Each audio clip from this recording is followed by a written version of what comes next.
music. My father was a drummer in a jazz band when he was young, in the 40s. So we grew up around musical instruments all the time, drum kits.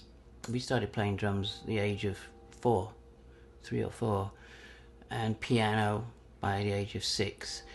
And from the age of 11 to 14, sang in a cathedral choir, Stockport Cathedral, and also in the school choir. So we grew up with a very classical musical base, but much more involved with jazz. So in the early 60s, Duke Ellington and Count Basie and Buddy Rich, all the people who'd come through the Manchester Free Trade Hall would be the people that my father would take me to see in concerts, etc. But then everything changed in 1963 when the Rolling Stones started releasing singles. And we became an avid Rolling Stones fan, especially Brian Jones.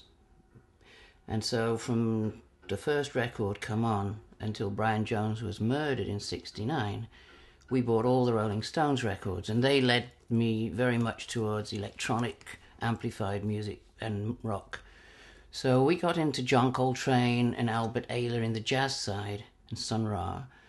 In the electric music side, through John Peel's Perfume Garden, the Pirate Show, the Velvet Underground, Frank Zappa, Beefheart, all the American bands that no one else was playing, really. Very much psychedelic. And Syd Barrett's Pink Floyd, of course.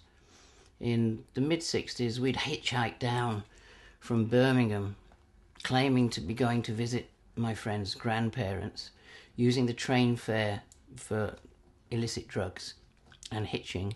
And we'd go to the UFO Club in London, where Pink Floyd were the house band. Arthur Brown would play there, Soft Machine, all that stuff. So we were really immersed in the psychedelic approach to making music, where things were pushed to their limits. The technology was pushed to its limits. The wah-wah, the Echo Deck were the most advanced technology at that time, and not considered originally as viable for decent music. So one of the things that's always fascinated me with the 60s era was the way the engineers and the musicians would collaborate to make the equipment do things it wasn't meant to do. And that's where we got phasing and all these other techniques that now you can buy little boxes that do it. That was a massive influence. And in terms of editing, it was Frank Zappa. When we heard Lumpy Gravy in particular, that opened up a whole can of worms in terms of structure. Suddenly everything was raw material. You could take voices and conversations, building sites, traffic noises, everything, and jumble it up and have surprises and strange hard edits, cross-fading, just everything suddenly was dynamic. And that has stayed with me in terms of maintaining possibilities in music from that era right till now. The idea of making the technology almost break down to create something that's original. That's something that's really important.